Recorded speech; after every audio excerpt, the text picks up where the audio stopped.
बंधुओं, नर्मदे हर। मैं पंडित मधुसूदन उपाध्याय इंदौर से। आज हम जानेंगे मकर संक्रांति का निर्णय एवं उसके स्नान दान का महत्व। बंधुओं, इस वर्ष कुछ संशय बना हुआ है कि मकर संक्रांति 14 को मनावें या 15 को। कई जगहों से प्रश्न भी आ रहे हैं, पूछ रहे हैं क्या किया जाए पंडित जी। सर्वप्रथम हम भगवान सूर्य देवता दक्षिणायन से जो उत्तरायण होने वाले हैं उनको प्रणाम करते हैं।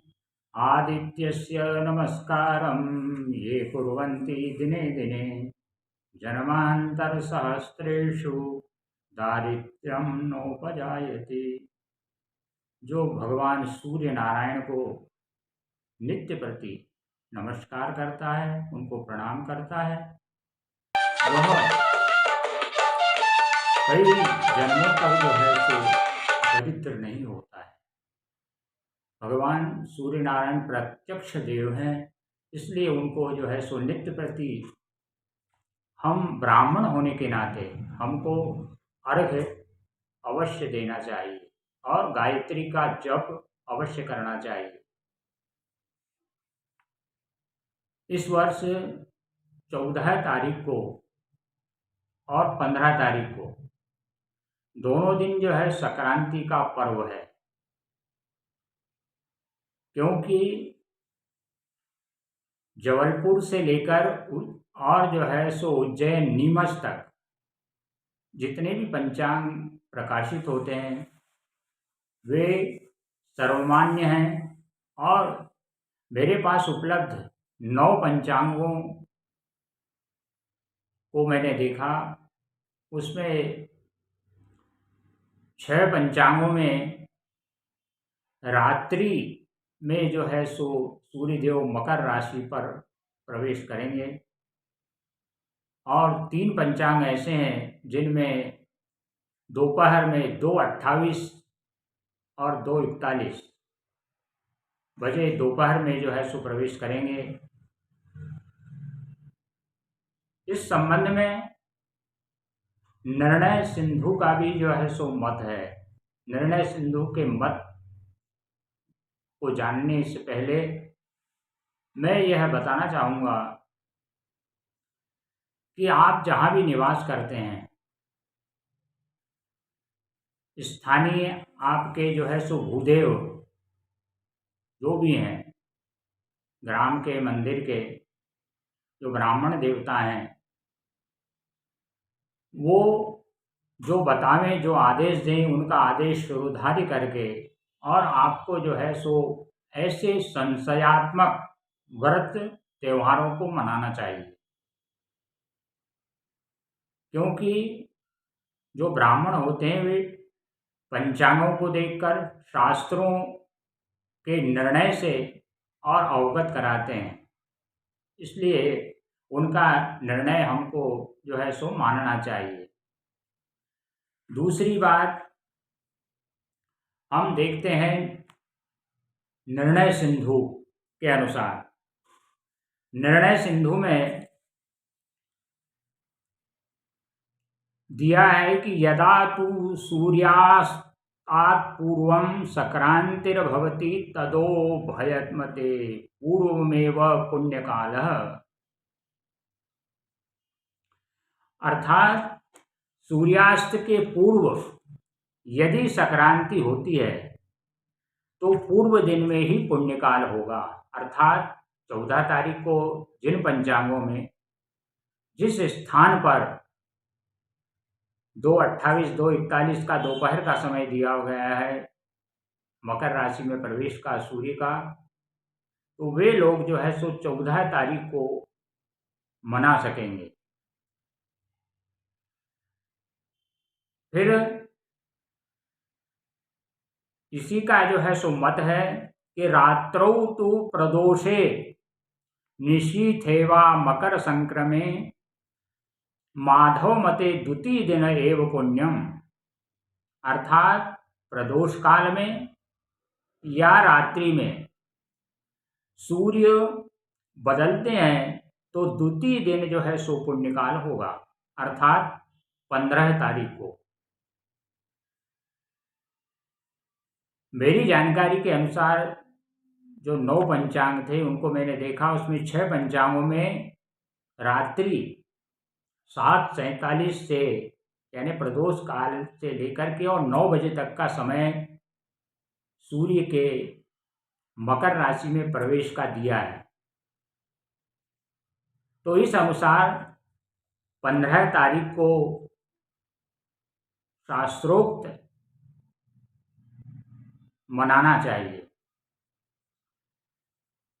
और यदि आप 14 तारीख को 14 जनवरी को भी संक्रांति मनाते हैं तो वह भी पुण्यदायी है। ऐसा नहीं कि आप 14 को मनाएंगे तो उसका पुण्य आपको नहीं मिलेगा, पुण्य अवश्य मिलेगा, किंतु उसमें समय की जो है सो सीमा है। ऐसा नहीं कि आप 4-5 बजे सुबह प्रातःकाल उठ करके स्नान कर लें और जो है सो संक्रांति का पुण्य आपको प्राप्त हो, ऐसा नहीं है। हाँ, ये शास्त्रों में ये जरूर बतलाया गया है कि प्रवेश के 6 घंटे पूर्व 6 घंटे बाद तक जो है सो उसका पुण्यकाल रहता है। तो ये पुण्यकाल 14 तारीख को 8 बजे से जो है सो प्रारंभ होगा, 8 साढ़े 8 के बीच में। तो उस दिन 14 तारीख को विशेषकर दोपहर में 2 बजे से और सायंकाल तक ये समय विशेष जो है सो फलदायी है।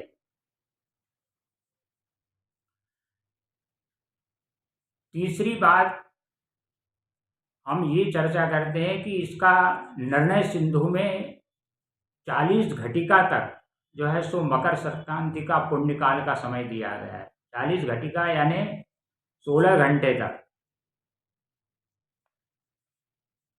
किंतु 8:30 बजे जैसे सूर्य प्रवेश रात्रि को करता है तब 15 तारीख को सुबह 8:30 बजे तक इसका जो है सो पुण्यकाल होगा, विशेष पुण्यकाल। इसलिए आप 15 को भी यदि मनाते हैं तो 8:30 बजे तक सुबह प्रातःकाल तक का समय जो है सो सर्वोत्तम है। अब हम दान की महिमा के बारे में जो है सो चर्चा करेंगे। शास्त्रों में बतलाया गया है कि तिलस्यानी तिलोद्वर्ती तिलहोमी तिलोदकी तिलभुक् तिलदाता च षट तिलाः पापनाशनाः। यानी तिल से जो है सो स्नान करना, तिल से उपटन करना, उसको बारीक पीस करके तिल से हवन करना, चौथा जो है सो तिल से तर्पण करना, पंचम है तिल मिश्रित जो है सो भोजन करना या तिल का ही भोजन करना, और छठा है तिल का दान करना। ये 6 प्रकार जो है ऐसे हैं, सब पापों को नाश करने वाले हैं। इसलिए संक्रांति के दिन जो है सो तिल का प्रयोग अवश्य ही करना चाहिए। दूसरे फिर तिल के ही दान में कि धेनुम तिलमयीम राजन दद्याद्यष्टोत्तरायणे सर्वान् कामान वाप्नोति विन्दते परमं सुखम। स्कंद पुराण में जो है सो वर्णन आया है कि तिल की धेनु जो है सो दान करने से सभी मनोकामनाएं मनुष्य की पूर्ण होती है और वह परम सुख को जो है सो प्राप्त करता है। इसलिए धेनु बना करके और आप दान करते हैं तो वो सर्वोत्तम है वह भी। फिर तृतीय तिल के प्रयोग से ही यह दान है कि उत्तरे त्वयने विप्रा वस्त्र दानम महाफलम तिल पूर्णम अनंगवाहम दत्वा रोगई प्रमुच्यते। इस दिन जो है सो वस्त्रदान का, अष्ट महादानों में वस्त्रदान जो है सो वो भी आया है, 10 दानों में भी आया है वस्त्र का दान, इसलिए महाफल को देने वाला है। वस्त्र का दान अवश्य ही करना चाहिए। और एक तिल पूर्ण जो है सो बैल को दान करने से वह सब रोगों का जो है सो नाशक है, सब रोगों का नाश करने वाला है। इसलिए ऐसा जो है सो तिल का दान हमको अवश्य ही करना चाहिए। और इसके साथ इस दिन शिव मंदिर में जाकर के भगवान को प्रणाम करना चाहिए। तिल के तेल का जो है सो दीपक वहाँ पर प्रज्वलित करना चाहिए और उनसे जो है सो मंगल कामना करना चाहिए।